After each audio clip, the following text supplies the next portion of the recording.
Are you struggling to keep up with the top drivers? Are you ready to get faster and more consistent? If so, it doesn't have to take as long as you might think. With the VRS competitive subscription, you'll have the telemetry, setups, tutorials, and everything you need to analyze your driving and see exactly where you're losing time. Our data packs and the ability to compare your driving with the best in the world will show you where to adjust your inputs, change your driving line, and shave seconds off your lap times.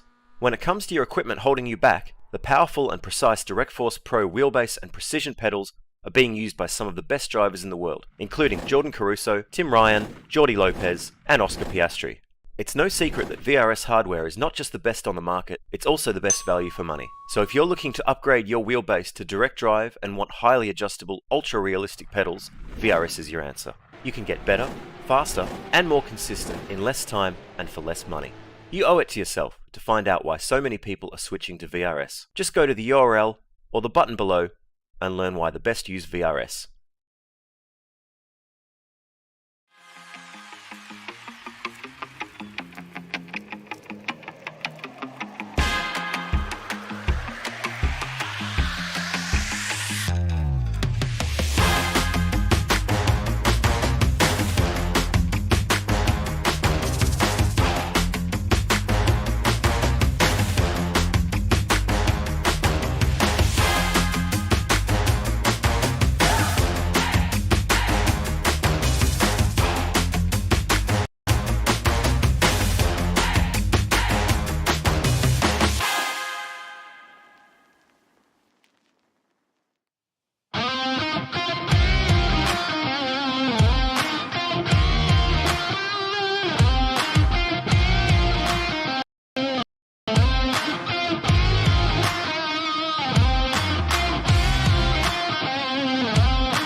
NASCAR has their annual All-Star race, but it's always nestled towards the beginning of each season, meaning you can win a year prior and qualify.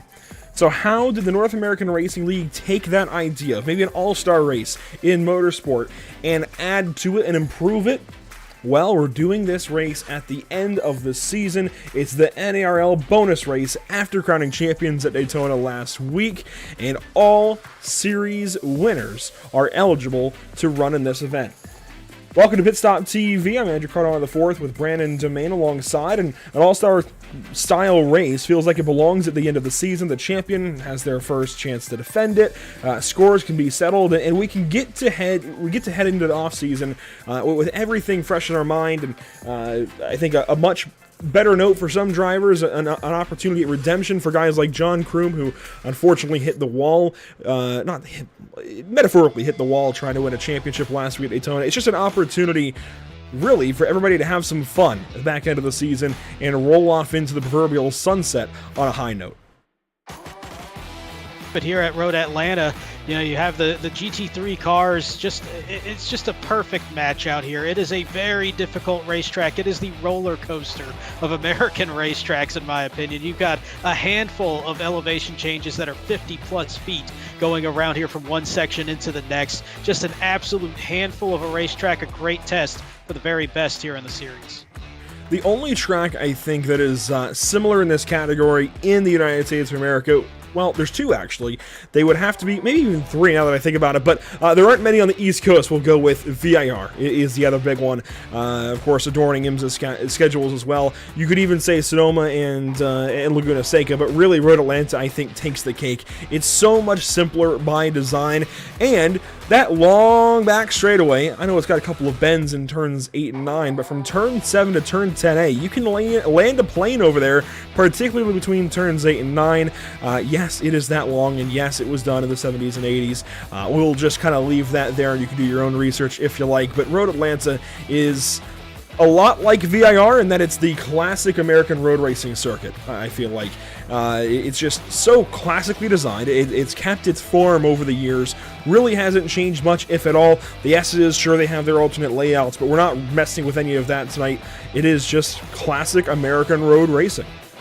Yeah, I mean, I think the amount of changes that we've seen to Petit Le Mans has actually been greater than the amount of changes we've seen made to this race course over its 50+ years in existence. And really, that's only one change when you look at Petit Le Mans, going from a 10-hour or 1,000-mile, whichever comes first, to just a 10-hour race. But this track has just stood the test of time. I live not too far away from here. I absolutely love this racetrack and getting to see it in person. It is just a scenic place, absolutely beautiful to come to a race out there.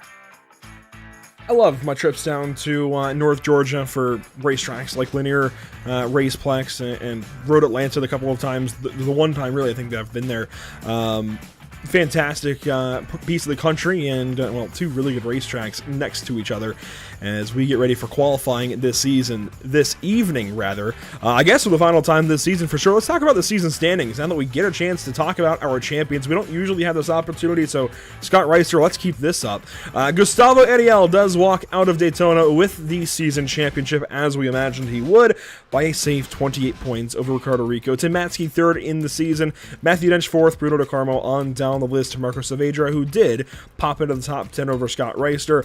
Scott Kimbrough ends the season on a very high note, 42 points back to Miguel Colon. You'll see both of them, I think, well, both of them are eligible for the race, but I only see Miguel Colon on the entry blank alongside some of his Pro-Am competitors. There's not many of them. Mitchell Johnson, Ryan Amon, and Miguel Colon are the only 3 Pro-Ams that I see. Actually, no, add Martin Grimigna to that list, who went 8th in series standings. On the amateur side, here's a look at things. Matthew O'Leary, of course, won the title for M Squad, but only by 11 points over Bradley Alvis, the tightest margin of championship victory we had all season long. Brent King got there third place in the standings. He is here tonight. He won a race this season, so he is here with Matthew O'Leary. John Kroom is also here, along with Milan Harris. So some of those race winners from the season in this field, it's kind of scattered throughout this amateur standings. Yeah, and I absolutely love this format too, just getting to see all these classes lumped together for the first time this season. It was, for anybody new here, amateur going at one race, and then the pro and the Pro-Am going in the other. Now it's all 3 classes put together out here, and you can really see where the talent lies in this amateur field, and it might be one of those kind of star-making performances where somebody might jump up and get to some of these guys in the Pro-Am or even the Pro Division. So there's always an opportunity with these cars that it's an open setup, but they are identical class cars, just seeing different levels of driver in it. So it could be a huge night for some of those amateur guys to really make a case for themselves moving forward. And look at this, a Porsche for John Kroom, and I'd imagine, yes, Milan Harris as well. So this is a big-time round of the chamber for some of these amateur guys. John Kroom and Milan Harris, teammates at Rockefeller Racing, as well as Matthew O'Leary in BMW, much like competitor Blake Scott. But yeah, you know what? It's interesting. You're brand new to the North American Racing League. You've only done one other broadcast with us here at Pit Stop TV, Brandon, and you are already giving the lectures on differences in these classes and what we're looking for. So how about that? Right out of the gate, love that. But let's talk about some of our Pro-Ams. Let's take a look, anyways, at our, I think, three or four Pro-Am cars in the field tonight. Mitchell Johnson in car 021, Ryan Amon in car 187, both BMWs, as we start to get some times flowing in for qualifying. Martin Grabigna also in this field, also in a BMW, and boy, are we piling up the BMWs. But there's a Lamborghini from Miguel Colon. Love to see the difference there in Pro-Am. So out of the 4 Pro-Am race winners that are in this field, well, 3 of them in a BMW, 1 in a Lamborghini Huracan. How about the pro drivers this evening that made it in? Matthew Dench also in a Lamborghini from Team PGZ. Marco Saavedra in a BMW. Interesting car choice there. We saw him drive some of the more nimble machines towards the end of the regular season. And kind of interesting that he's gone for the boat there in the M4. But how about Bruno Di Carmo behind the wheel of the number 66? Also a BMW. And it seems like definitely these guys have found their favorite car for the night. And I tell you what, as somebody that in leagues and officials that I run, I'm typically a BMW guy myself. I know that it's kind of the best of all worlds there. You get a little bit more grip. You do lose a little bit of the top end speed, but I like the downforce on it, especially at a track like this with all those elevation changes, all those kind of blind turns that kind of really want to snap that car around pretty easily. I think they're finding the downforce to be pretty good here. Now, of course, open setup, that's going to change a lot of the choices for these guys too, where you're going to go with what's comfortable, but I just think the BMW does handle pretty well on racetracks like this. And yeah, that's a very important note as well, as this is no longer a fixed setup race for these drivers. This is an open setup race, so teams are able to bring whatever they want to the board here for this one, teams and drivers alike, as Mitchell Johnson goes quickest. A lot of drivers moving up the standings here for qualifying, as we'll see Gustavo Ariel, not new champion, but now defending twice over champion, come across the line in car number 1. That time no faster, as he had a quick off track in turn 5, so we'll see if he can maybe keep things on track this time. But there we go, a pro to the top of the board, Ricardo Rico behind the wheel of a Porsche tonight in car 51. We didn't quite get a look at him earlier, so there he is in all of his glory with his couple of race wins on the season. Good to see him up to the top of the board, and right now you're seeing a very clear, I guess, separation of classes, at least amongst the top 9 competitors. A pro, and now Bruno Di Carmo actually kind of breaks it up, but a pro, 3 Pro-Ams, and 5 amateur drivers until Bruno went 4th. And it really reminds me of real life watching IMSA, where now we have the Pro and the Pro-Am division with the GT3s, and they're running the same car, and you see the big mix-ups over there in terms of either just qualifying or in the race itself. So we're really kind of getting that feel here tonight, where if you're Pro-Am, and even some of the amateurs, they're not that far off on this. They've got that shot to really mix this up just by running in the same car. So very real life feel here tonight. Although it's important to keep in mind that in IMSA, with the new GTD Pro and GTD Am cars, there are slight differences because, of course, they are entered differently going into the season, going into the races. So there are slight differences to try and make the GTD Pro cars a bit faster. We don't have that with these GT3 cars on the sim, as Gustavo Ariel goes to the top of the board. No surprise from car number 1, as he has another season championship under his belt here in NARL, but we don't have that. Every car that you see in this race tonight is under the same BOP, the same regulations, the same everything. So a BMW in the Pro class, it's the same exact car, aside from the setup, that an amateur driver in a BMW would have. It's all the same. It's just down to the driver and the setup tonight, which is not normal. Usually, again, we're on a fixed high downforce setup for these cars. Not the case this evening for this open bonus race.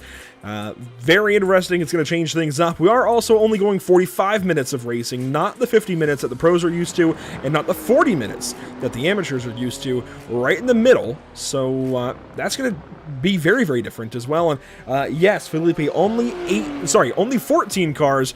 This is kind of an all-star race, just like NASCAR has, where it's select groups of drivers. All series winners, and only the series winners from this season, are allowed to compete in this race. And it looks like a few of them maybe didn't choose to do so tonight, but there we go. Only 14 cars then. Yeah, it looks like 18 were eligible, 4 unable to make it tonight, so it does kind of shrink that field down just that little bit to 14. But one thing you're talking about, where it's only the driver, it's only the setup that are different. Even with that setup difference, I'm just looking at these intervals, and you're seeing the top 14 separated by 1.6 seconds right now. You go back to Matthew O'Leary sitting there in 13th, only just over 1 second back. So even with those setup changes, these lap times still stacking up against each other pretty well. And when you consider you've opened things, if you've gone from fixed setup to open setup here, guys like Brent Kingcott, they don't have the same kind of resources to tap into as Gustavo Ariel. So on top of just every, the separation you already see, you have the fact that we have amateur drivers in this field that are technically, I guess by design slower than pros and pro-ams alike, but they, of course, are set by iRating, not by skill level necessarily. So you've got your amateur drivers at the back end of the field, technically, but you also have a lot of those guys, especially not having setup resources like the pros and pro-ams might, especially in the case of the Texaco Racing by TK drivers, Gustavo Ariel and Bruno De Carmo. Of course, they've got whatever resources at their hands, certainly much more than guys like Brent Kingcott or I guess Miguel Colon might have at their fingertips. So a big difference there. A lot, I think, to talk about, even with only 14 cars in the field tonight. All 14 cars, by the way, have made their qualifying attempts. We're just waiting for the timer to run down. While we do so, let's check in with the weather conditions tonight. 72.6 degrees in the air, but 83 on the track. That's not hot, not cold. Kind of in the middle. A little warm, maybe, but that's good for tire temp. Yeah, it's going to be, I think that's going to be a perfect temperature out there. I think if it's a little bit cooler, those first couple laps are going to be real nasty out there, especially going through the S's with all those elevation changes there. You get that blind right-hand turn too, just so much that you got to deal with. Cold tires, they wouldn't be too happy there, and it actually just dropped down a little bit more even as we're talking about it. So I think this is a good balance here on the tires for these guys, and I think there's going to be a lot of grip out there, but not at a devastating rate if it was a lot hotter. So there you go, weather conditions for this evening. Let's take a quick look at just kind of some of what we went through this season by virtue of the schedule and the new GT3 regulations. We'll take a look at that in a moment, but this was our schedule for this season. Road America, in fact, if you pay attention to the iRacing social channels, you'll see a clip from our Road America race in their new Not Top 10 video, but we'll let you do that searching yourself. VIR for round 2, that was the first race on the new regulations after the 2023 Season 1 build that was dropped in December. Then Canadian Tire Motorsport Park, Brazil, Japan, Spa, England, and now, Daytona a week ago to wrap up the season and crown our champions of Gustavo Ariel, Scott Kimbrough, and Matthew O'Leary. We have 2 of them in the field this evening. How about the GT3 regulations, though, that we saw change this season, Brandon? And I'd imagine you're decently familiar with these, considering you run GT3s on the regular, at least in whatever leagues I guess you partake in, but a lot changed in December. New damage model, updated tire models, old setups being completely useless, tires now degrading differently, just a lot changed.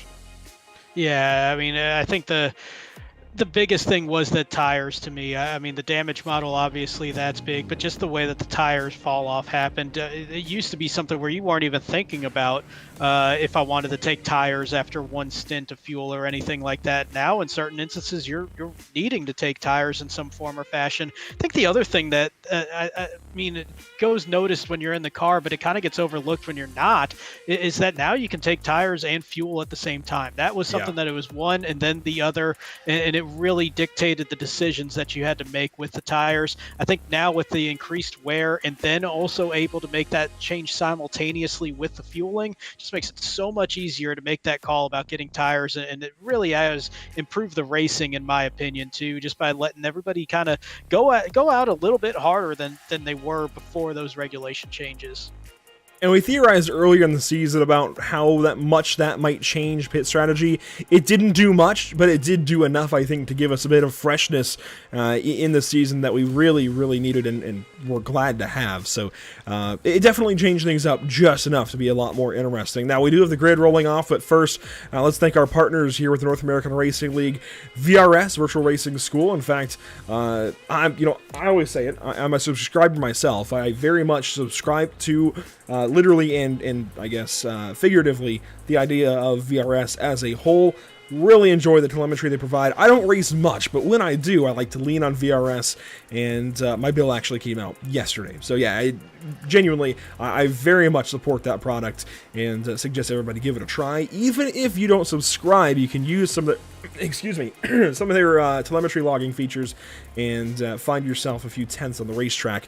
And as far as finding a few tenths, well, you want to make sure you have a decent feel on the wheel, and you can do so by going to Muradnos, getting some brand new gloves maybe for yourself to sim race with.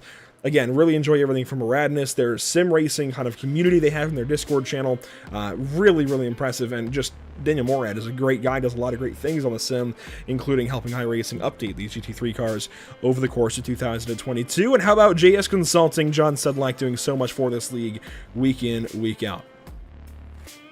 Let's talk about our grid this evening. On pole, it is season champion Gustavo Ariel in car number 1. Always nice you can sport that number 1 car. I think that's always kind of an ego boost in any road series, but alongside of him is car 99. Marco Saavedra will start from second. Ricardo Rico rolls off tonight from the 3rd position in car 51. Martin Gramigna on Pro-Am pole will start from 4th. Mitchell Johnson from 5th, Ryan Amon 6th. A bunch of Pro-Ams here in the middle portion of the field, but then Bruno De Carmo sunk all the way back in 7th in our starting grid. Will start alongside Miguel Colon. Starting 9th, it is your amateur pole sitter, Milan Harris behind the wheel of car 69. Blake Scott will start from 10th. John Kroom and Matthew Dench, they are 11th and 12th on the starting grid. Interesting that we find Matthew Dench this far down deep in the field. Matthew Leary for M Squad, he rolls off 13th. Brent King got 14th, and that is our field for 45 minutes at Road Atlanta. We're glad you're joining us this evening at Pit Stop TV. Myself and Brandon Domain on the call. How about a shout out to our partners at the channel, of course, Whiplash Media SimCams, bringing you the sights and sounds of all Pit Stop TV broadcasts, as well as SimRapMarket.com and Short Track Weekly. We head up over the hill at turn number 11 and on down to turn 12 to get this race kicked off at Road Atlanta. It's the North American Racing League's first ever bonus race, and it's green.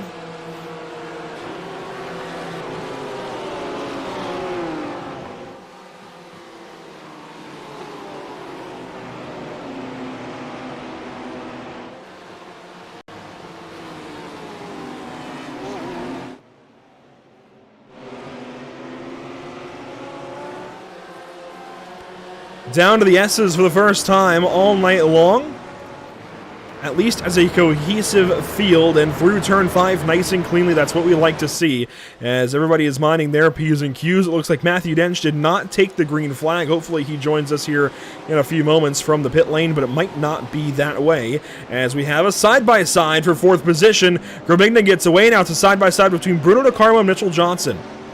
That's a tough spot to do it side by side. You get a little antsy going through the first 5 turns of this racetrack because it's real hard to make a pass there. 6 and 7, they're still tight, but it opens up a little bit. They did a great job of it as they head down this super long backstretch there with a couple curves in it. It's still very much a straightaway. Ryan Amon's got a great view of it as excuse me, I've got a frog in my throat, I don't know, but you see Mitchell Johnson hanging on nicely for Bruno De Carmo on the inside, though. Bruno's going to have the inside line through 11 and 12 and take that spot away. 1 lap complete, and we don't often have a clean lap 1, but we have one tonight as now Amon looks to the outside of Johnson down to turn 1. No opportunity there. That almost opens the door for Miguel Colon, the best racing right now in Pro-Am. Man, that was absolutely fantastic. He took the look to the outside there going into turn number 1, and that's a really easy one to overshoot. Get barely into that grass, and the grass here, you catch it just a little bit coming out of turn number 1. It'll send you all the way towards that wall on the left side there, the tire barrier. So a good job kind of catching it there. We got trouble there behind, though. Our first problem of the night, Milan Harris off track in turn 5. No damage I see to that car, so he will continue on nicely. Gustavo Ariel, though, out of turn number 8 already and headed down the back straightaway here at Road Atlanta. Off quickly. He's got a race lead, 7/10. And that's a pretty decent gap right there. And this is one of those tracks. I mean, you know, the GT cars, they do not have DRS, but you kind of think about it with that long back straightaway that you want to get a little over a second ahead. You kind of cut down on that drafting ability that can come from it. It is a very powerful draft going into turns 10A and 10B. It can really kind of pull the field back to you. You get over about a second and a half ahead, though. You're really cutting that down to a very minimal point on that draft, if any at all. So that's going to be the gap that we're looking for, is a little over about a second and a half. That'll be that target time.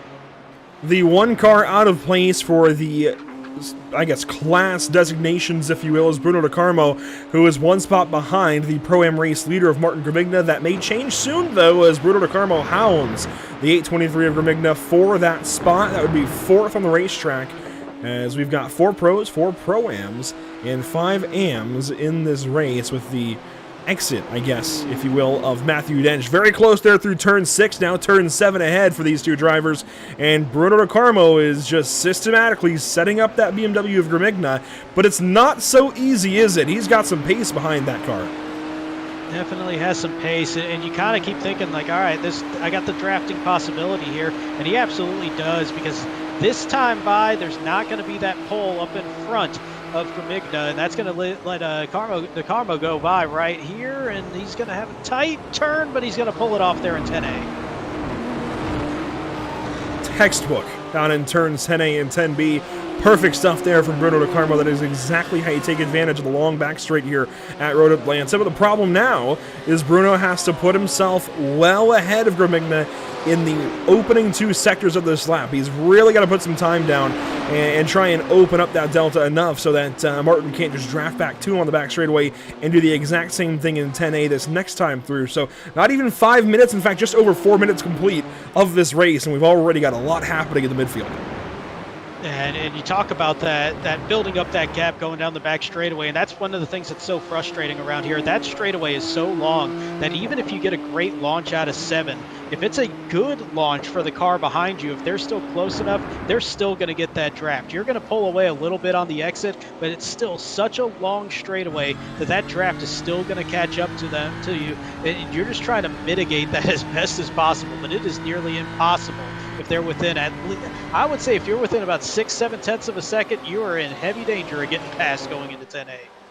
Grimigna a bit slow on a turn 7 that time, so he's not able to make a move here into turn 10A. But how about a position change between O'Leary and King Cott? They're still fighting as they head down the back straight to turn 10A. King Cott on the inside in the Audi, and he will take that spot away from O'Leary, the season champion. At least for a moment, though, they are still racing nose to tail as they swap spots a few times on lap number 4. And that's a real fun spot of the racetrack, too. And I like the idea there, just kind of saying, you know what, I'm going to give you this spot here. I'm not going to fight us side-by-side in 10A, 10B, but I'm going to try to get that little bit of a run going out of turn 11, where you're at the high point of the racetrack. You can really use that momentum if you get a good run out of 10B. But we're seeing some great side-by-side racing there as they're going back and forth with each other through the S's. And now that gap opens up, though, because it finally caught up, where that side-by-side eventually isn't going to work too well. Yeah, King Cott finally gets away and leaves O'Leary in the dust for now, but O'Leary clutching to those particles of dust, if you will, and pulling himself back in for a battle with car 99. This is not over. And this for position number 11 on the racetrack. This would be for 3rd in class. Good exit for both of them out of turn number 7. That was technically turn 8. They're coming up on what is a very gentle turn 9. But you can see the run, just the power right there. And a little bit late almost trying to make that move to the inside, trying to get every little bit of draft as possible, nearly making contact. Might not have been able to slide a sheet of paper between the two, but it was still effective. As you're going to get the pass for position there in 11th for O'Leary again. But maybe that comeback, not going to do it this time. Brent thought about it, but thankfully hangs back as he's going to have an opportunity now in turn number 1. The best battle on the racetrack right now is the last battle on the racetrack for 11th and 12th out of 13 cars on the course. These two are really throwing some big moves on each other, and now I think that actually is a big deciding factor in this fight right now. Brent Kincott really had to check up at the top of the S's and gives a lot of time up there to Matthew O'Leary. That's really going to hinder the 999 on this lap. Further up, Martin Gramigna has not lost touch with Bruno De Carma, but these guys are already exiting turn number 7. And really, our top 3, they're just about equidistant, about 7 tenths apart for each of them. And that's really going to kind of make this interesting, too, because Rico's going to be thinking, I can pull here and maybe get this draft going, but at the same time he's doing it, Saavedra is going to be able to get the same kind of pull off of him. But I'm really impressed by Ariel, because he's sitting there, so much speed in that car. I mean, he's sitting 7 tenths ahead going out of turn number 7 and still maintaining that lead. I mean, it only dropped about a tenth of a second. That setup tonight is absolutely on point for the straight line speed, especially for the BMW. Not known for its straight line speed, but he's doing a great job with it. Granted, he is contending mostly with other BMWs, but there is that Porsche right behind him in Ricardo Rico. So there is a difference there. That said, the Porsche has been off. It's only found more recent success with more recent BOP changes to the GT3 class, and I'm honestly quite surprised that Rico is behind the wheel of one tonight. We've seen a lot of struggles from guys like John Sedlak at the Porsche all season long in the North American Racing League, and it really has not been its former self at all. I think iRacing might have done a little bit to kind of balance the Porsche out, try to keep it from car selections maybe a little bit, and that might be on the fringe of maybe conspiracy theorism, but it just seems like it was so dominant in previous builds and it's been so lacking this build. The car hasn't changed fundamentally, it's just that the car has been rebuilt, and it seems like the BOP is hurting the Porsche right now. Yeah, and it's always frustrating, especially because BOP changes. There was a lot of them going into Daytona, so there was a whole lot of people that were sitting there ready to go with one car, and then all of a sudden things change, and the handling starts changing, the speed starts changing. It feels a little different. Even if it wasn't a huge difference, it just felt different. And so I really think those BOP changes, they really do affect the cars, that is for sure. But, I mean, we're still seeing quality racing up front, though, even with the two different manufacturers, and both of them not necessarily considered the fastest cars, at least at this point in iRacing. What is interesting, though, is we see BMWs for all top positions back to 8th, aside from 2nd. Ricardo Rico, the exception there, even 9th as a BMW, 8th, of course, that Lamborghini from Miguel Colon, 10th, finally, as a Porsche, then Matthew O'Leary in a BMW, Brent Kincott in an Audi, and Milan Hare is back here in the 13th position behind the wheel of a Porsche. So what is that? I think 9 BMWs? 8? Yeah, trying to follow. I think it was 9. That was so counted out. Let's count the exceptions. That'll be a little bit easier. Ricardo Rico in the Porsche in 2nd. The 2 Porsches between John Kroom and Milan Harris. That is 3 then. And then the Audi and Lamborghini between Kincott and Cologne. That is 5 exceptions, I guess, to the rule. That leaves 8 BMWs on the racetrack out of 13 cars. We're back to proper BMW Cup, guys. It's crazy how things change and sometimes go right back to how they used to be. And as somebody that drives a BMW right now, to me, it's this type of racetrack. I want that downforce. I want that grip. Like, yes, the McLarens, the Lamborghinis, they have the great speed, but at a track like this, as much elevation change as you see, as many kind of blind turns, sharp turns that you see on this racetrack, I want that grip out there a little bit more than just that straight line speed and that nimbleness that you get from other cars. I think that's really playing the deciding factor in how many BMWs we're seeing out here today and how successful they've been, especially as that track temperature, that thing's starting to ramp up here pretty good. Only 1 degree Fahrenheit for now, but actually no, was it 82 previously? 82 earlier, yeah. So it's up 5 degrees then, it looks like. It's starting to climb. There we go, 88 degrees. It is slowly moving up as we work into midday here in the sim. And things get toastier and toastier. And you know what? I want to say in February that 72, 73 degrees is kind of out of the ordinary, but right now, boy, does it feel about right. 70-some degrees here in the southeast. I don't know, I'm in the northern portion of the southeast in North Carolina, but it still is oddly warm for mid-February. Hopefully that changes soon, and we can kind of cool off a little bit and actually enjoy winter. But anyways, we've got a battle back towards the back end of the Pro-Am category. At least we did for a moment. It looks like Ryan Amon dropped off quite a bit. Here's Mitchell Johnson, though, on the back end of Martin Gravigna, as we've got 3 cars in a line. Bruno Carmo lately just has not really been himself, and you can see that right now. He's sunk all the way back to this fight. I guess hasn't sunk, but he hasn't risen above this fight for the Pro-Am League. And this is a really difficult track to kind of, I want to say pull away, but also if you kind of feel like you've been struggling a little bit, it's such a confidence-based track, especially in the first couple sectors. You know, once you work your way through turn 5, you start going through all that left, right, all the switches there. How hilly that opening section is. You got a couple of very blind turns, and it is all about the confidence and how you approach that first couple sectors. And if you don't have it on point, you're going to be struggling just that little bit. Here's a replay for Brent Kingcott. Turn number 1, grabbing the Audi. And we haven't seen many mistakes out of these 13 cars, but this one, a big one. And I guess this is mistake number 2 as Kingcott goes way out into the grass and nearly gets that outside wall.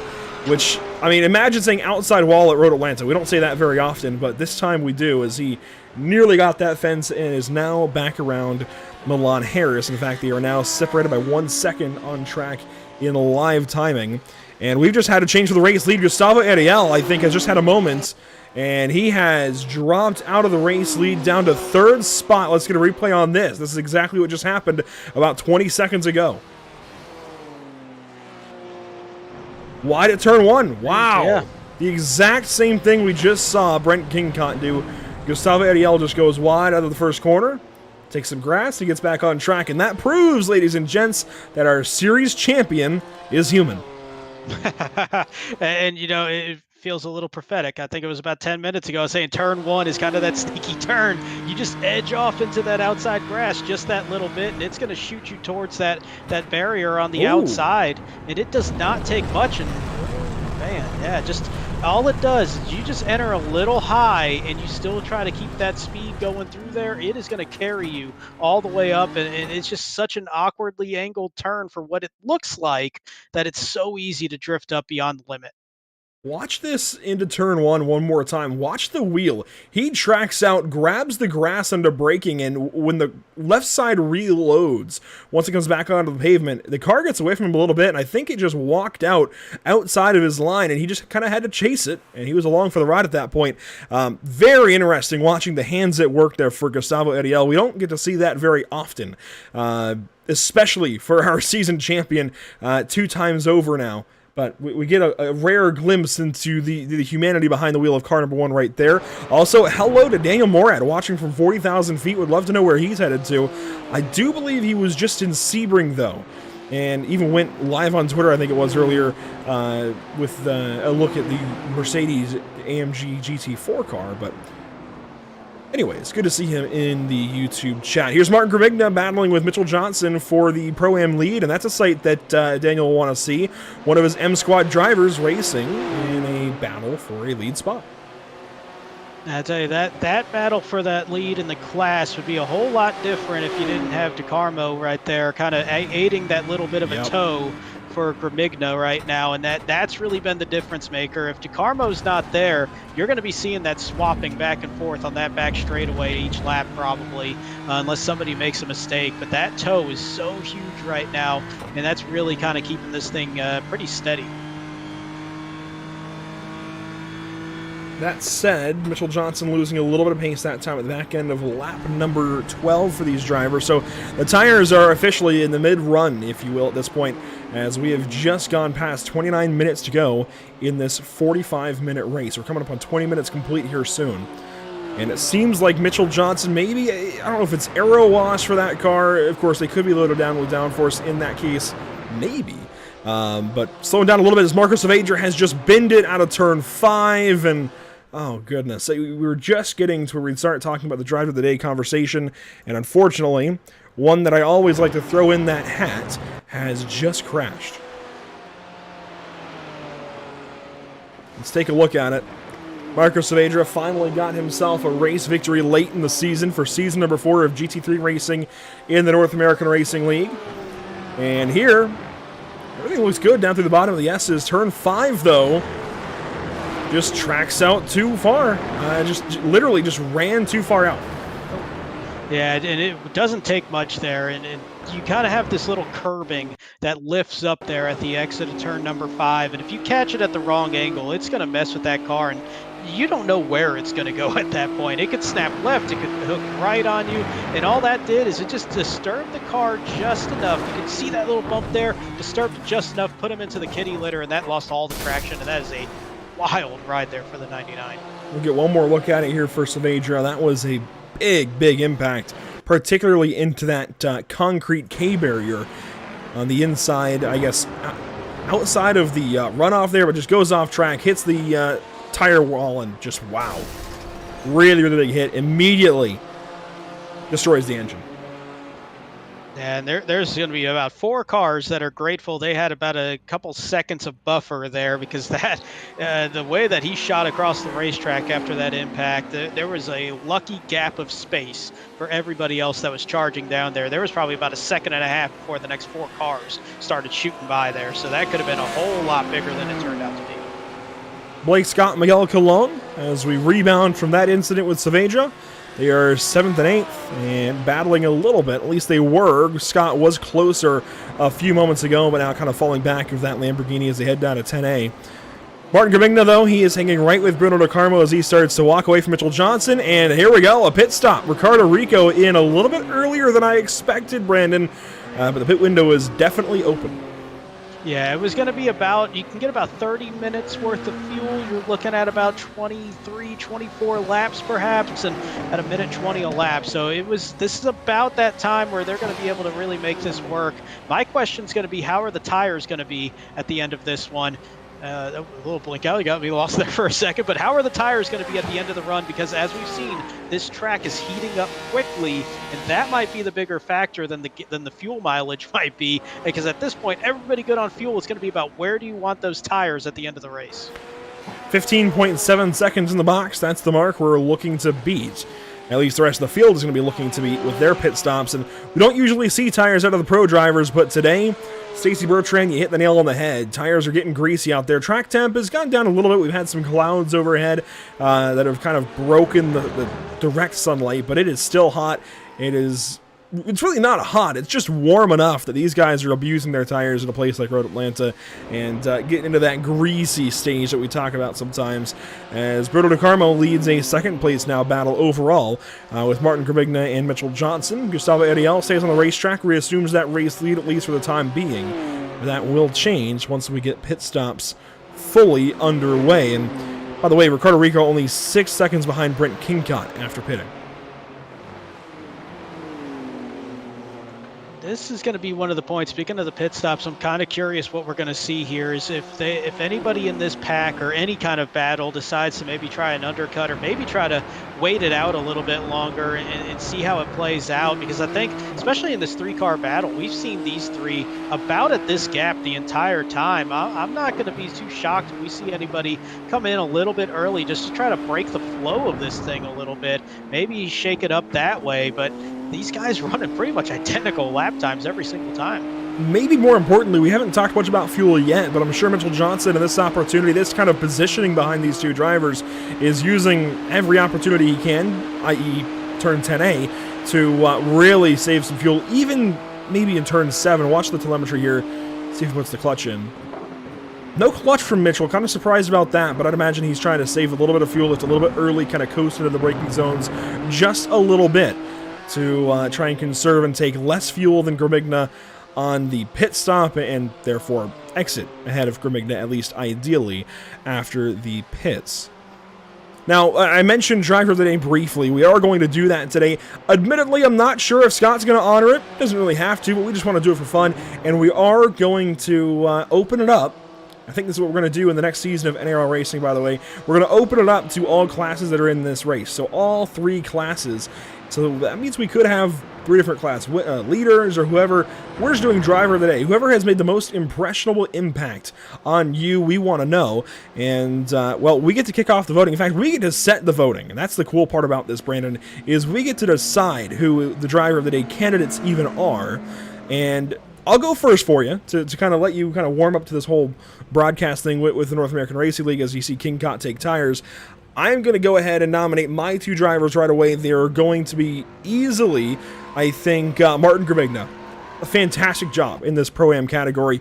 Racing with Bruno DeCarmo heads up the entire show so far, has been right there nose to tail with him and likely saving fuel off of him as well. And then also, I'm going to have to go with, I think, Blake Scott leading in AM. I'm just going to take those 2 class leaders. Kind of an easy kind of go-ahead, but both of them very impressive in this race.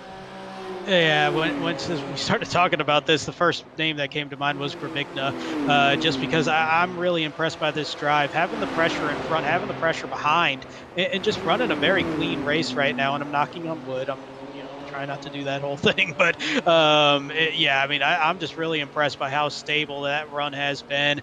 And honestly, I look at Bruno DeCarmo also just because of the amount of positions that he's gained, and there has been a couple issues on track, but he's still +5, +4 if you kind of throw out the pit stop there for Rico, but still gaining his ground there, kind of picking the spots and just running a clean race, not making mistakes. I think that's as important as anything here at Road Atlanta. Correct me if I'm wrong. Did you have just 1 nomination there? 2, Grimigna and DeCarmo. So I've got Grimigna. So you have to make another choice. That's the fun part about okay, this. Yeah, we gotta have 4 candidates. That's what confused me a little bit. I mean, Daniel Morad is very, very open about who he wants to be one of the candidates there. Do you want to give him part of the vote? Let's go for it. We'll go for that. Well, then Mitchell Johnson is up. I mean, that feels right, honestly. Mitchell Johnson, he has been setting Grimigna up this entire race, I think, trying to save fuel and get ready for a run from the pit lane, which is really what these races are all about these days with fuel mileage. You've got to set yourself up for post-pit stop racing, and I think that's what Johnson is doing. So honestly, I know Morad is being biased, 100%, but I can't disagree with the option of Mitchell Johnson. Oh. He's had a very good run. I think that 3-car battle that we've been checking in as we also watch DeCarmo on pit road right now, that 3-car battle that we saw for the first half of this race, that's been the highlight of this race thus far. It's been a lot of quality driving, but those 3 have absolutely been fantastic to watch. So I don't think you can go wrong with any of them, absolutely.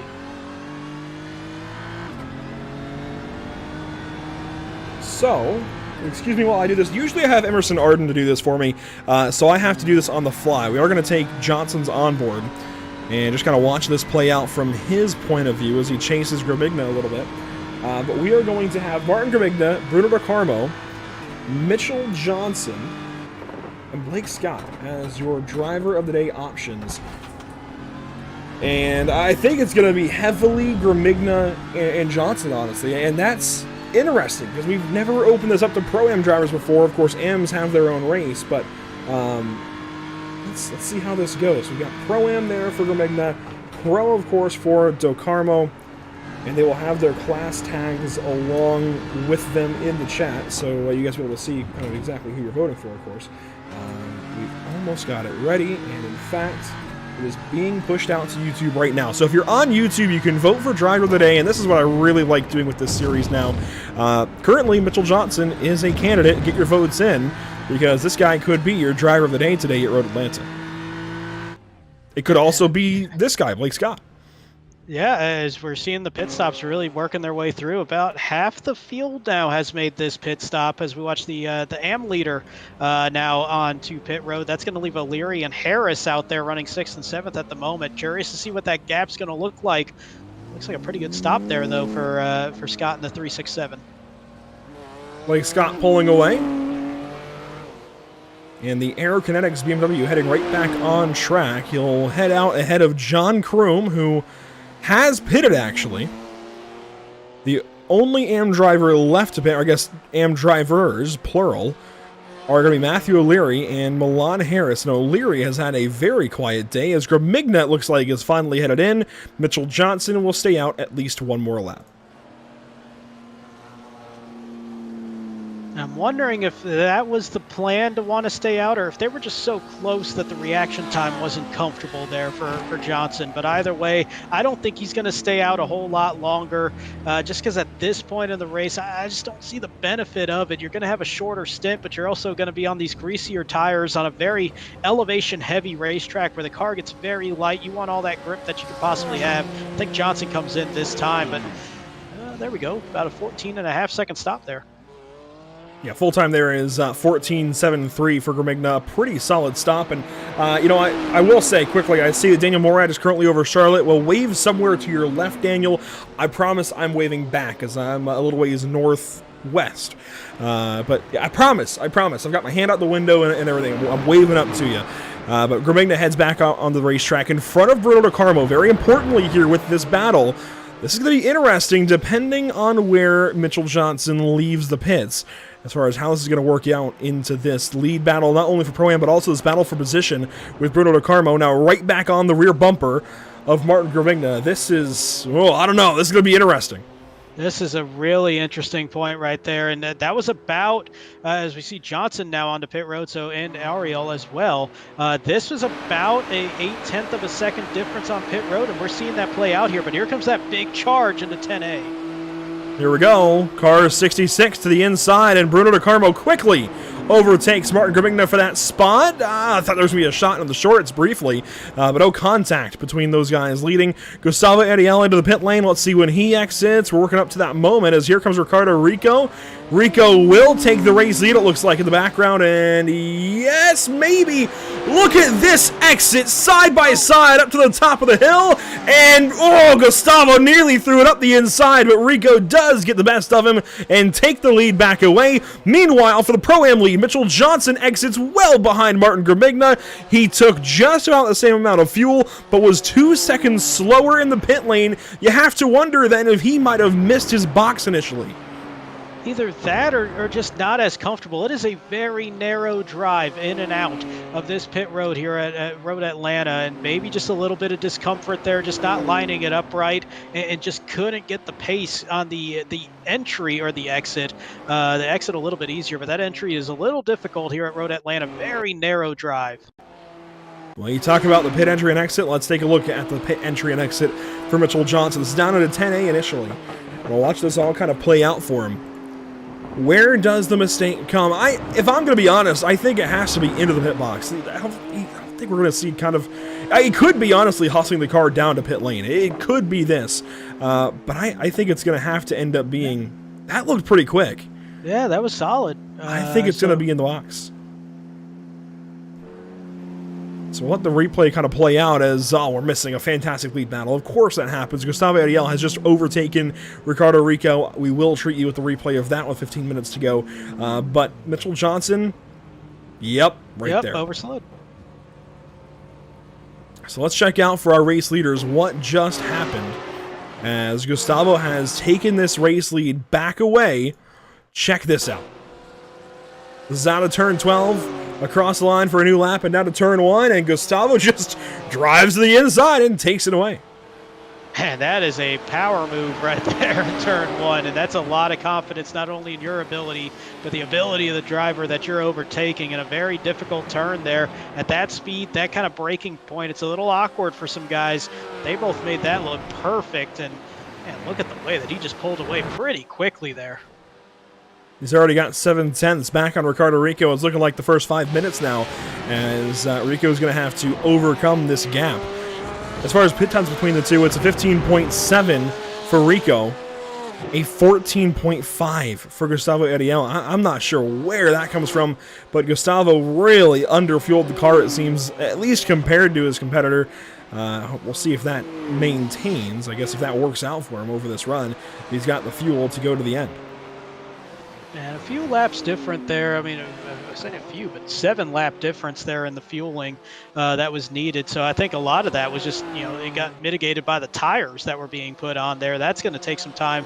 That's going to even it out. But yeah, a whole lot less fuel that was needed there for on those stops. So that's going to make it pretty interesting. They kind of leveled out there just by measuring it out well, and I think Ariel just a little bit more aggressive there also, so that's going to be interesting, but they should be good to go based on what we're seeing here as we still watch this great battle here for 3rd and 4th, mixed class battle, and this has been going on all night long. Unfortunately, it looks like Mitchell Johnson has fallen well back of this battle, but he is still, for now, provisional driver of the day. I urge you all in the YouTube chat to get your votes in. I see 14 votes from 34 concurrent viewers as of this moment. So that means there's 20 of you watching that have not voted. and you definitely should. If you're watching on a TV or something, get on your mobile device, find Pit Stop TV on YouTube, and join the chat, join the vote, and get your opinions in. Still watching Gramigna and DeCarmo. This now the battle for third, the overall podium. And wouldn't that be something for Gramigna to overall podium in this kind of all-star race? And I think we've kind of lost that little bit of an aspect to it. These are each class winners from this season. At some point, one race or another, this is like our all-star race for the North American Racing League, the bonus race. And I love this idea. You don't see this very often in road leagues, but hopefully this becomes a mainstay in this series. This is a really, really cool concept, and it sounds like it's going to be implemented at least into our next Porsche Cup season, which is coming up in the spring. And I know a lot of drivers are excited for that, always asking when it's happening in the North American Racing League Discord server. Well, it's happening this spring. That's about all we can tell you. I think mid-April for a season launch, but we're going to kind of see how that works out and get some dates organized very, very soon with Scott Reister, as he has kind of left us all for vacation in Thailand, but just glad that we are moving towards another season of racing. Always something to look forward to. Not that far away. It seems like just yesterday it was the start of 2023. We're already midway through February, so it ain't going to be that long. It might feel like it right now, but it's going to be coming up pretty quickly. Just watching Gramigna currently. Let's check out some of the rest of the field. Actually, let's go from back to front. This is not something we usually get to do with 60-some-odd cars in the field or 50-some-odd cars most races in the North American Racing League. So let's take this opportunity and go back to front right now with 12 cars in this race. Brent Kincott running 12th. He's had a couple of mistakes, most notably in turn 1, just went off track, kind of lost the handle on the race car, and had a bit of a landscaping excursion, but still hanging on in this race, just a little bit off today. Milan Harris, though, he had an issue very early. I think it was lap 2 for Milan in turn 5. Not sure what happened to him at the bottom of the S's, just got crossed up, I'd imagine, and went out wide. But that Porsche has been stout ever since, putting down lap times to try and reel in Matthew O'Leary. Granted, it hasn't happened yet, but he's still got time to do so if this guy makes any mistakes, as O'Leary runs in the 10th position overall, and in 3rd in the amateur category to John Kroom. These guys are very close on the racetrack, and I think at any point in time could start battling. O'Leary's just got to get up there and put some pressure on with his BMW as they chase Blake Scott, who currently leads in this amateur category. Brandon, Pro-Am's just ahead. And in Pro-Am, looking at 7th place, Miguel Colon will be the 4th driver of the 4 here in this division. Still not that far off, though, from that lead battle. I mean, he's still looking at about 12 seconds here in a 45-minute race, so not too far apart there. Just needs a mistake to help out. Ahead of him is going to be Ryan Aman in position number 6 in car 187, a couple car lengths ahead of Cologne. One spot up, Mitchell Johnson. He had a lot of coverage here tonight in this one, running 2nd in the Pro-Am. Missed a great battle. Fell off a little bit here after that pit stop issue, but aside from that, putting together a great race, as he only trails in the class, at least, Pro-Am leader Martin Gramigna, who is still running in 4th, trying to catch and maybe get on the podium here and split up this Pro class run in that top 3.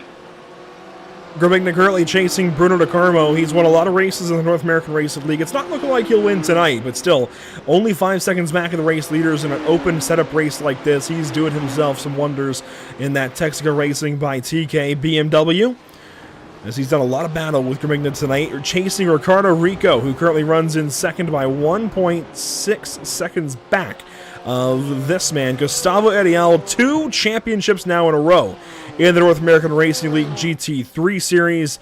Unstoppable. I think that's the best word to describe this car, number 1. He's just been so good, and he did so this season by sheer consistency. I know the season prior it came down to a battle with Juan Blainat. It was a lot of wins for each driver, but this season, in season number 4, just sheer consistency from car 1. You never really saw him anywhere south of position number 2, let alone position 3, let alone position 2. He's just never dropped out of the top 3 and powered himself to a championship. That is your run through the field. We don't do that often, but we got a chance to tonight. As we're running out of battles, I will say, the field's starting to spread out, but we do have one kind of starting. Miguel Colon, Ryan Amon. We haven't talked much about these guys. They run 6th and 7th. Colon on the offense. they work their way through, and you see that gap about 4/10, and it is closing quickly, and that draft is still powerful around here. And you notice that Amon up in front does not have anybody to help him out, so he's kind of on his own here. He's going to be throwing up that wind sail and punching the hole in the air, and Cologne is going to be able to take opportunity of it. The question is if he wants to do it right now. He's got every right to just kind of sit back and maybe kind of wait this out until they get towards the last lap and really cut the opportunity that Amon can have a shot at returning the favor against him. And you can see he didn't really gain as much as we've seen other cars do it. I think he's just waiting his time and waiting for that last lap so he can't be countered against. All you have to do up until the last lap is put yourself in position. You don't have to make the pass. You do not have to hold that position over a driver until really quarter 10A. Until the last lap, the last real big braking zone of that final lap, you could just ride around like Miguel Colon is doing. So now that he's approached Ryan Amon, and this is the battle, by the way, to get onto the podium in Pro-Am and leave the other in the dust, as there's only 4 cars in this class tonight. As again, this is kind of the all-star race. 4 class winners from Pro-Am. They're all racing together, but Miguel Colon would like to put himself at least 1 spot higher, and he's got a chance. His car is 187 and 87 will soon find themselves entrenched in this fight. That said, they're 10 seconds back of their nearest Pro-Am competitors ahead of them. They have really kind of dropped themselves into this fight as Matthew Leary, John Kroom, they swap spots, and Kroom, oh goodness, I think he's been in the fence in turn 5. That car, oh man, the right rear toe. It's looking like he wants to turn right on an oval. Oh, yeah, there it is. Oh! Yeah, that looked like a matter of time. I think that's going to be it for John Kroom, unfortunately. 2 really sour race endings to cap off this season of racing after a really strong campaign in the amateur class. I really thought he had the championship locked up. O'Leary took it away at Daytona. And just, man, this is really, really painful. Just gets out wide. Oh, wow. That's a hard lick there into that tire barrier. And it's so easy to do, especially as you got traffic behind. You're trying to hold off for position, and just given everything that you got at this point in the tire run too, where we talked about how slick that those tires are going to get, and it's also at a point where you got, look at that elevation climb. It just gets that car real light, and that thing just launched to the right into that wall. Well, let's check this out on corner exit out of turn 7. And see what happens to John Kroom, just on power, right around. Yeah, he really knocked the right rear toe out. Yeah, you're just doing everything that you're used to doing in that car, and the car ain't the same anymore at that point, and it just kind of whipped around on him there, and despite his best intentions and best effort, unable to keep that thing straight. Like we said, it was a matter of time with the damage that we saw in that car that the handling was just going to go. We've got Ryan Amon and Miguel Colon battling as they work up and over the hill there to complete lap number 30. And Miguel Colon on the outside, Amon on the inside, nearly contacted at turn 12. We've got ourselves a fight down to turn 1. Side by side in 1. Wow, really fighting the edge of that one there. And Colon really getting close towards that grass that we've seen bite a couple of guys today, and did a good job of backing out. Very respectful, though, in turn 1. They were side by side. Not easy to do there. They left each other plenty of room, though. 5 laps to go for the field. And these guys, man, they really had an opportunity last time. I guess Miguel wants to go sooner than we thought. We thought he'd wait until the final lap. Looks like he's trying to go with 6 to go, then coming to 5 to go. We'll see what he does here with 5 laps to go into 10A this next time through. Gustavo Ediel, meanwhile, works through 10B. He's going to come around and take 4 laps to go. As it'll be just under 4 minutes to go here at Atlanta. He has got that 2.3 second lead. He has just driven away since the pit stop. Yeah, that is a sizable margin to be pulling out in front there. Just running about a quarter a second a lap faster since that pit stop. Oh, wow. Hello. Right as we cut back, tight racing once again between Colon and Amon. They finally changed positions for 6th on the racetrack. That is 3rd in class. Amon's not done. He's going to look to the inside in turn 1. It was an early break there for Miguel Colon, and it backed up the 187 perfectly. man, that's a risky move, but it worked to perfection there for Cologne, just trying to throw off Amon just that little bit, and it did the job there. And this has been a fantastic battle for the past couple laps. And being that that's the Lamborghini, that might have even just been his normal braking point, as here comes Ryan Amon. Another chance maybe for turn 6. Not a conventional passing zone at Road Atlanta, but not one we can roll out in the closing laps of a non-points all-star race like this. Here's Matthew O'Leary. He's been putting down some big lap times on Blake Scott and is starting to reel him in. Now down under a second. Both of these drivers in a BMW. No car difference there. But the M Squad driver starting to hunt. And you saw that little bit of a gap growth there coming out of turn 7. Not as good of an exit there for O'Leary, trying to track him down. That's going to cost him here on this straightaway, but still going to stay close enough that maybe have a chance here in these last couple of laps. Let's see what O'Leary can do here in 10A and 10B. Sails it in. Nice little clip of the apex. Gets the power down nicely out of 10B. And he has made up 4/10 of a second since turn 7.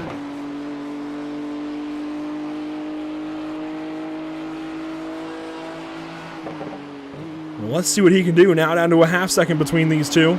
And now closer than Cologne and Amon for the 6th spot. These guys racing for 8th. Real nice work by both these guys going through that uphill portion of Sector 2 as they rush down that downhill climb right back up towards turn number 5.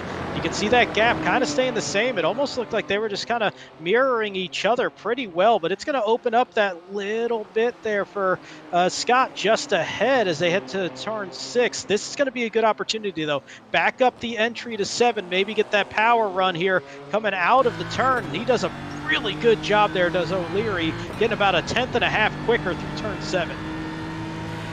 It'll be the white flag this time. In fact, Gustavo Ariel here, well, he's actually already taken 2 to go, so when he comes back around to the stripe, it'll be 1 lap to go. But Blake Scott, Matthew O'Leary headed down the hill for turn 10. O'Leary right on the back end of Blake Scott. Doesn't make the pass, but definitely lets him know he's right there as they get ready to take what should be 2 to go for these guys here as we still wait for that white flag for Ariel. So it's still going to be 2 more opportunities, but I think Scott definitely knows that O'Leary's right there on that back bumper. Up the hill they go out of turn number 1. O'Leary is there, continuing to put pressure on the amateur race leader. Now, if you're just joining us, if for some reason you've missed the previous 44.5, now 44.75 of a minute of racing, this is the North American Racing League bonus race. They've run 8 races already for their season, crowned their champions, one of which you're seeing on screen in Gustavo Ariel. But this is a bonus race added on for just a bit of cash, and it looks like the time is going to expire 1 lap early, and Gustavo Ariel skips the white flag presented by Whiplash Simcams and wins the bonus race at Road Atlanta over Ricardo Rico and Bruno Del Carmo, your top 3. Gromigno will win in Pro-Am, then it's Johnson second. Miguel Colon will go third here in a moment once he finishes this race up over Ryan Amon. And now Blake Scott, Matthew O'Leary, the best battle on track. Let's watch it go down to the chicane for the final time. For the class win, how much are they going to risk it going into 10A, 10B? That's a tight turn there, but a great defense from Scott. Trying to hold on, going to get a little loose, both of them, but still going to be a great finish for Scott. They both got free, but Blake Scott will still take the class win over Matthew O'Leary and Brent Kincott some ways down the road as he heads down the back straight over here at Road Atlanta. This place simply never disappoints. Never. In real life on the sim just always seems, no matter how long of a race it is, turns 10A, 10B just always seem to have some kind of life in it at the very end of it. If it's a 45-minute race, if it's a 10-hour race, you're always going to see a great finish going into that final section. Great stuff here tonight at Road Atlanta. Scott Reister, consider your idea of a bonus race a huge success. That was fantastic. And I'm sure the venue will change, but Road Atlanta would always be a good one. Let's check out our unofficial race results this evening in the North American Racing League bonus race. Gustavo Ariel to victory lane in car number 1. Ricardo Rico goes second. Bruno Del Carmo caps off your pro and overall podium. Martin Grabigno wins in Pro-Am over Mitchell Johnson. We'll be talking to both of them here in just a few moments. Miguel Colon, Ryan Amon make up the remainder of your Pro-Am field. Blake Scott, Matthew O'Leary, an epic battle between those two. Maybe wish it could have gotten a little more physical just for the excitement factor, but how about that clean racing between both drivers? Scott and O'Leary come to the checkered flag, and they can both be, I think, very, very happy and proud of their efforts in that fight. Brent Kincott rounds out the top 10, ahead of just Milan Harris, John Kroom, Marco Saavedra, and Matthew Dench, who never did take the green flag. Already drivers are in to talk to us here, Brandon. Let's kick things off with your season champion. We've been talking to him a lot lately. Gustavo, it's another race win for you here in the bonus race. First of all, I just want to know, what do you think of this race idea in general? Well, first of all, good evening to everyone. It's a pleasure to drive here again. So, yeah, nice way to end off an amazing season. Yeah, this event is quite fun to drive because it's open setup, it's different, so we need a lot of know-how of setup to do this car on this track. I really appreciated this kind of event. Of course, winning we always appreciate it, but anyway, it's quite nice to see everyone for the all categories taking part. Of course, we have some drivers that we withdraw from the race before the race begins, so that's quite a shame, but it happens. But I'm happy with this result. I drive with a setup with 1 year old, so I just put in the car and see the wing, the fuel, and let's do the race. So I was quite happy with my balance. I think on the first stint the car was pretty oversteery, sorry. And I did some mistakes on turn 1 mainly, but was giga top speed, and I managed to keep my pace on the second stint. I did a move on Ricardo. I think he was saving fuel, I don't know, because he stopped quite early after the crash. So yeah, I managed to do a good pace in the end, and yeah, we won, and I'm quite happy with this result. Bruno, congratulations for P3. Was an amazing race. He won the Canadian Tire race on GT3, so he's quite a legend on that track and deserved to be here, of course. Yeah, I'm happy. Ricardo, how about the shift from thick setup racing all season to an open setup race here for the bonus race? You say you ran a setup from a year ago. We were told setups wouldn't work from beyond, I guess, before the most recent build.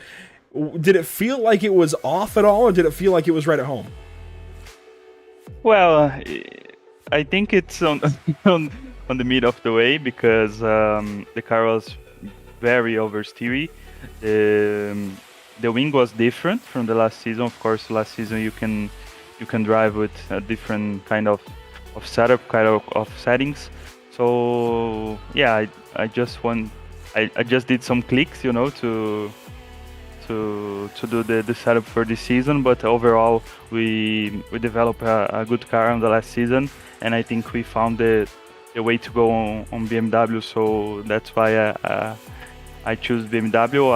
I was wondering if I going to race with Mercedes also, because it was faster than BMO, but I think I have more pace with the BMO, so that's why I choose this car, and of course the setup helps quite a lot, and yeah, it was fun, great racing.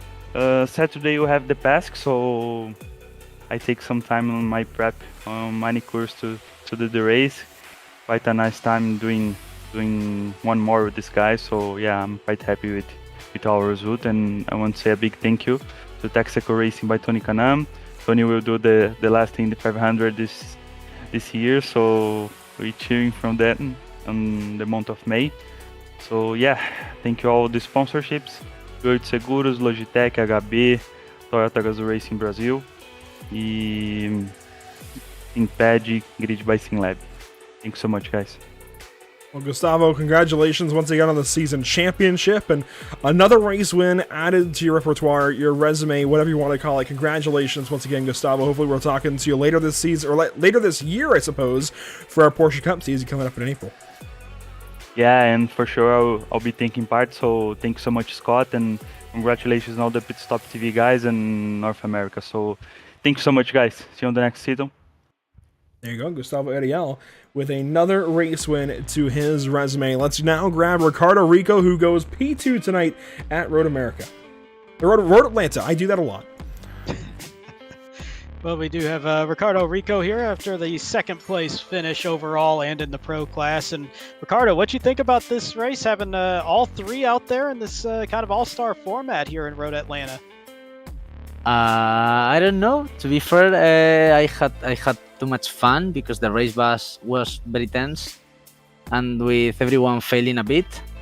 But I don't know in spectator mode how it was. Do you have fun? We absolutely had a blast, but I know that you had some close racing there, and coming out with the lead after the pit stops transpired. But how was there anything that you could have done differently here in this one? It was so close for so long throughout that race, and it just seemed like the pit timing maybe got to you. But what would you have done any differently to make up that couple seconds? I think that was on me. At the beginning of the race, I was struggling to follow Gustavo, but I could keep it.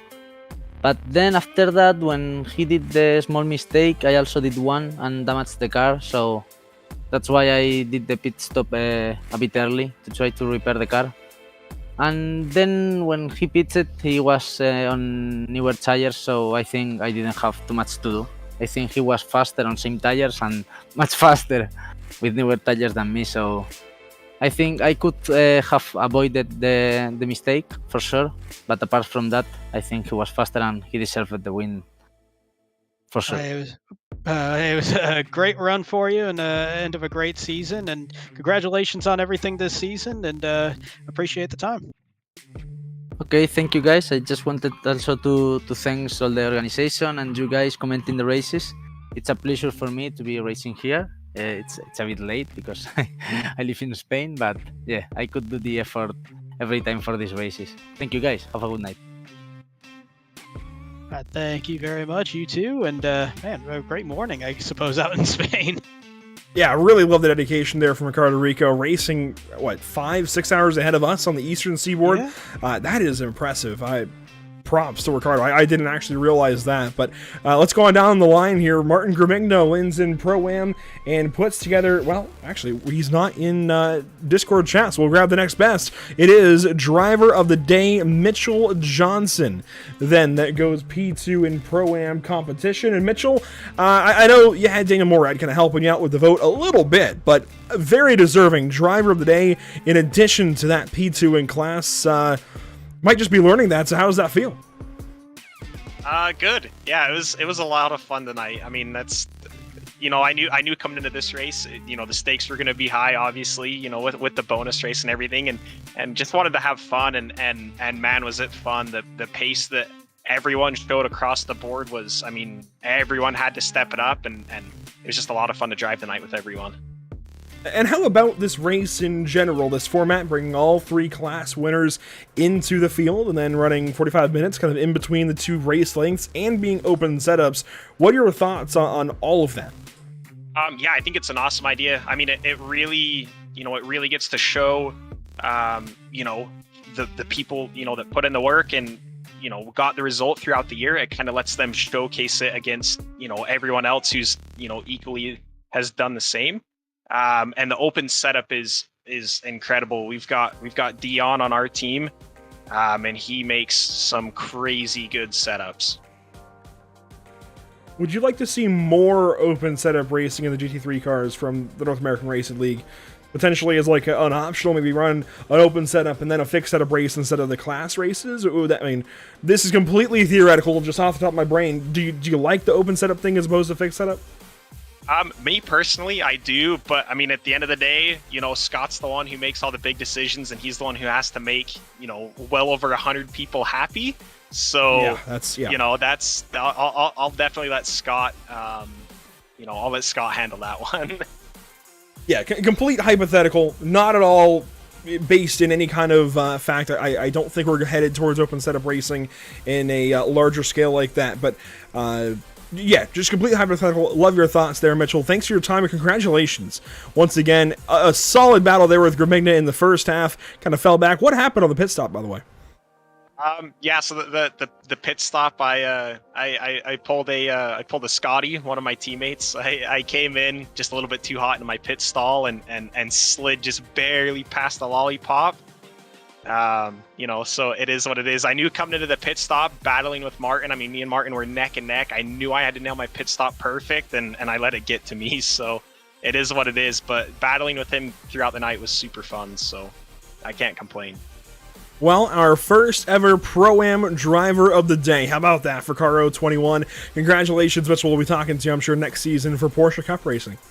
Yeah, absolutely. I appreciate you guys for the broadcast. It's been incredible, for putting all the drivers and teams on Showcase, and Scott as well for the league, and then obviously Muradness and the whole team. It's just been an incredible season, and I can't wait for the Porsche Cup. Once again, Mitchell Johnson, P5 tonight overall, P2 in Pro-Am category. Congratulations, buddy. We'll talk to you later. Finishing next up, I guess down the line at least, of who we're talking to, but 8th overall, first in amateur, it's Blake Scott, who had that amazing start to this most recent season of GT3 Racing. Blake, you started the season off so strong. Let's recap that season a little bit towards the end. You came back after, of course, you've been running with your father, Mark Scott, and a team. You guys are still now teammates, but at a new organization. How about that story after the great season start and kind of falling off in the middle? Yeah, the season started off great. Didn't continue to go as planned, but no, I had a lot of fun running in the league this season. It was really competitive, really respectful racing, great group of guys, and an awesome community. And happy to be a part of it. And thank you guys for all that you do. It's been awesome, rewatching all the races back and seeing all the highlights. But no, it's been a great season. Well, how about this change over to Aerokinetics? I mean, what brought you guys to Aerokinetics? It's a good question. My dad and I we both been taking this really serious and been wanting to, keep progressing. And, as a duo, father-son team, we figured we could use some teammates and some guidance. So we reached out, and Aerokinetics was, willing to take us both on, and it's been a lot of fun. We've done the Daytona 24, we've done the Bathurst 12-hour with them, and yeah, just hoping to gain more experience, more knowledge, and get faster. Well, I do want to say congratulations on the race win tonight, getting yourself back up to P1, I think where you want to be, of course. But quickly, Yep. What are your thoughts on this kind of event in general, kind of an all-star race? Oh, this was a really fun event. It was cool to see where we would stack up, in the Pro-Am field versus the pros as well. Definitely a little off their pace. Could put in some more seat time. But overall, it was an awesome event. Thank you to Scott for putting this on, and you guys as well for the broadcast. It was a really fun time. Well, Blake, thanks again for your time. Congratulations, and best of luck to you if you run the Porsche Cup season later this year. Thank you very much. Good night, guys. Blake Scott from P1 and Amateur. Next up, Brandon, is going to be Matthew O'Leary, season champion. How about that?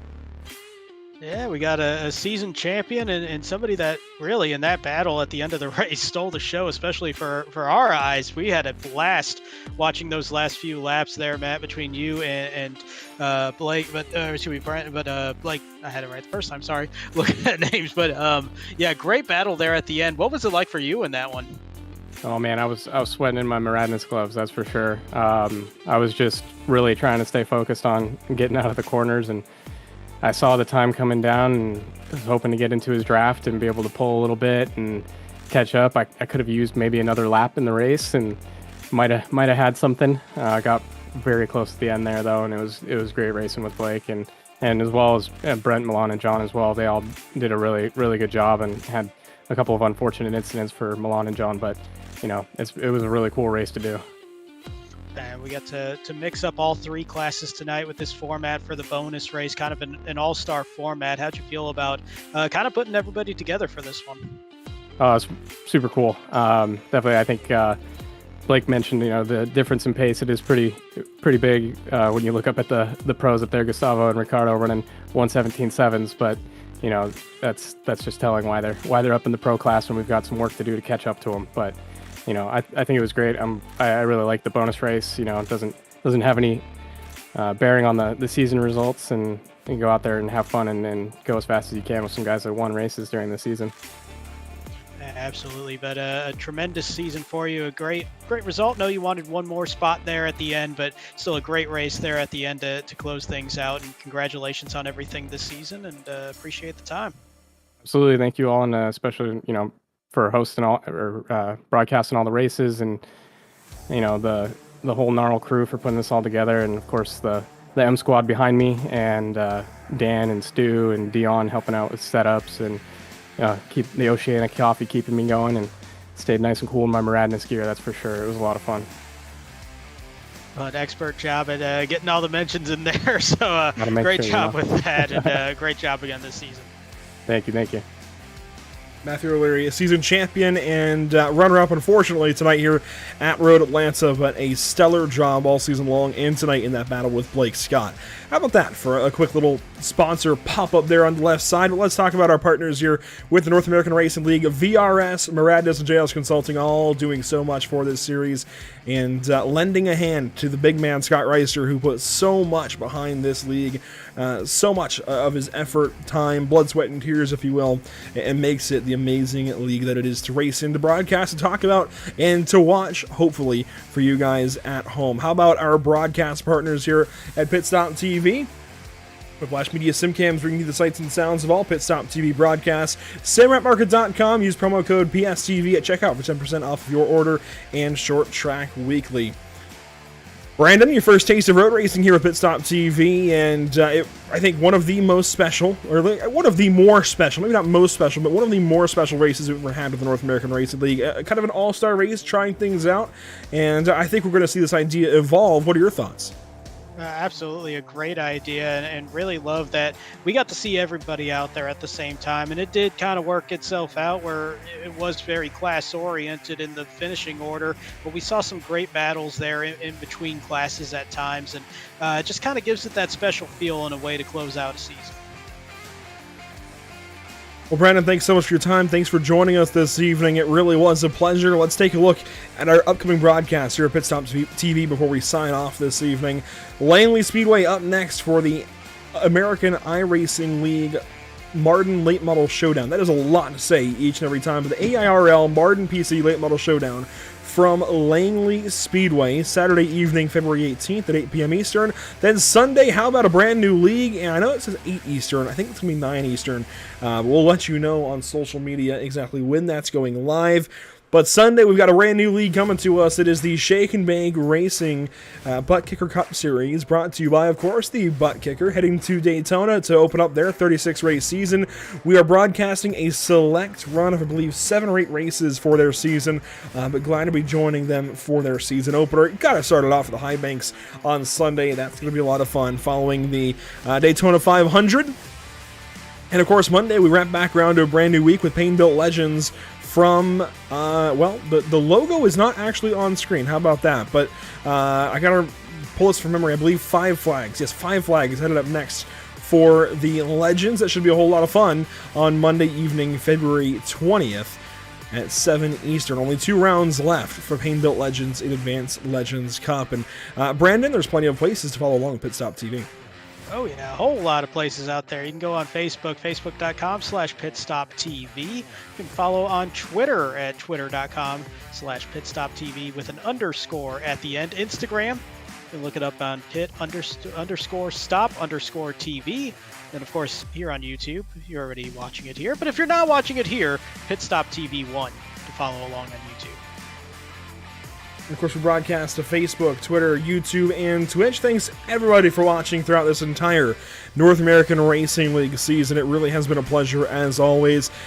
This officially is the end of the season. It feels like last week should have been it, but this officially is the end of the season. Round 9 of 8, if you will, which is kind of fun to say, but thanks so much, really, everybody, for watching this season. A lot of great racing, maybe the best of all time so far for the North American Racing League, and something big for Scott Racer and company to build on. I think we're really headed in really great directions with this series, and I really am proud to be the broadcasting partner, that I guess the voice of the North American Racing League, if you will. Just so thankful to have a league like this on Pit Stop TV. That will do it for us this evening, though, from Road Atlanta. Once again, thanks so much for tuning in. We will see you next time, hopefully, for the AIRL Martin PC Late Model Challenge from Langley. That is a mouthful, but hopefully we'll see you Saturday at 8 Eastern.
Are you struggling to keep up with the top drivers?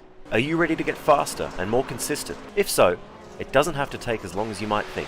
With the VRS competitive subscription, you'll have the telemetry, setups, tutorials, and everything you need to analyze your driving and see exactly where you're losing time. Our data packs and the ability to compare your driving with the best in the world will show you where to adjust your inputs, change your driving line, and shave seconds off your lap times.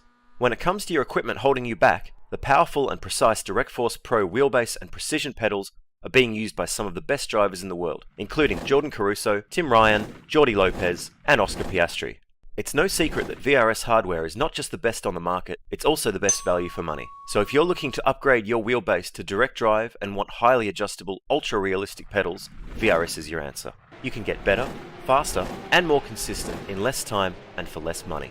You owe it to yourself to find out why so many people are switching to VRS. Just go to the URL or the button below and learn why the best use VRS.